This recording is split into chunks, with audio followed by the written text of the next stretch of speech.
नमस्ते हजुरहरूलाई फेरि पनि स्वागत छ मेरो भिडियोमा। आज म धेरै दिनपछि हजुरहरूको माझमा आएको छु। हजुरहरूले मलाई त बिर्सिनु भएको छैन नि।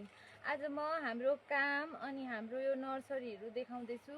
पहिला अब मैले भिडियो ल्याउँदै गर्दाखेरि हाम्रो नर्सरी कत्रो थियो र अहिले कस्तो भएको छ म सबै देखाउने छु। सुरुदेखि अन्त्यसम्म मेरो भिडियोलाई हेरिदिनुहोस् है।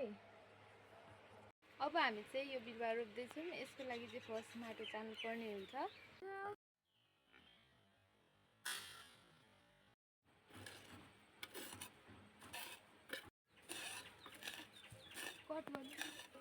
माटो चाहिँ रेडी भइसकिसक्यो है। अब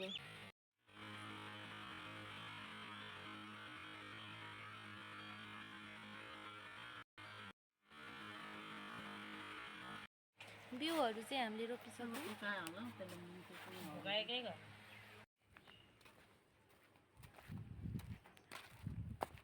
सयपत्रीको बिरुवाहरू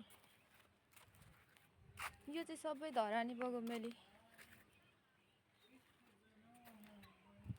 धुप्पी, अस्तिको एडिनियमहरू पनि हामीले सबै कटिङ गरेको। अनि यो लाइनमा चाहिँ सबै हेबिस्कसहरू छ। अस्ट्रेलियन भेराइटी, लोकल सबै खालको छ है। हजुरहरूलाई चाहिएमा हाम्रो यो गार्डनमा आउन सक्नुहुन्छ।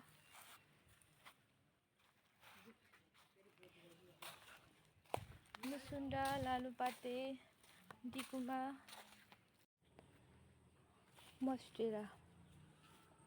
हामीसँग मस्टेराहरू 5-6 पिसमा छ। हजुरहरूलाई चाहियो भने मलाई भन्नु है।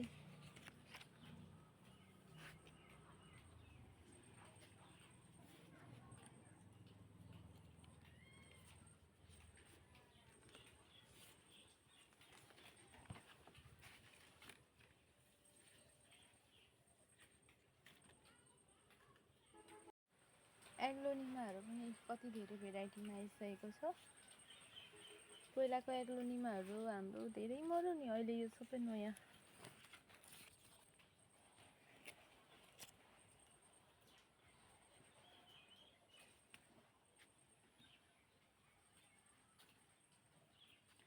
स्नेक प्लान्ट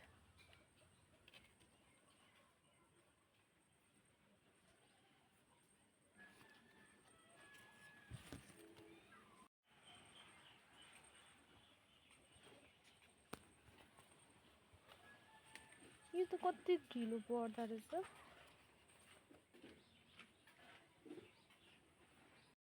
अस्तिको भन्दा चाहिँ अहिले धेरै फुलहरू हामीले कलेक्सन गरिसकेको छु। स्नेक प्लान्ट लोकल,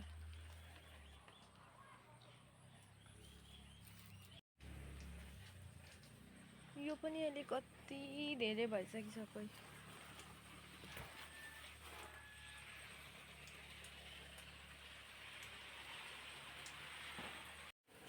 यो चाहिँ हामीले एरिका फर्म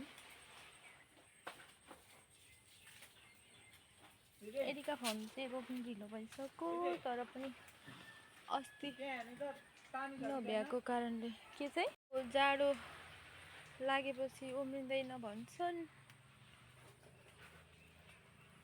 तर पनि दाना त्यतिकै फाल्नुभन्दा त अब रोप्नै पर्यो।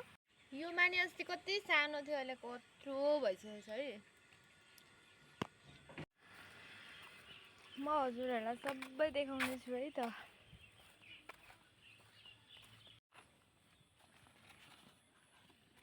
यो त कत्रो भएछ यसको। अनि यो खालको यसको चाहिँ बिरुवा त्यति हुँदैन रहेछ। यसको चाहिँ एउटा मात्रै रोपेको थिएँ, यत्रो बिरुवा भएछ। कोही यो रातो है। अनि यसको पनि धेरै बिरुवा आउने रहेछ। यसको बिरुवा आउँदैन रहेछ त्यति। यसको बिरुवा कति धेरै आएछ। कोही लिल्डेना हाइबिस्कसहरू धेरै खाले छ। मुसुन्डा, डिकुमा। यति धेरै घाम लाग्न थालेको छ यतिखेर। फुल त पुरै बेलुकासम्म त पुरै सुकेर धेरै घाम भयो भने पनि मर्ने रहेछ एन्जेलिया, त्यही भएर मैले चाहिँ यहाँनिर राखिदिएको है बरेन्डामा।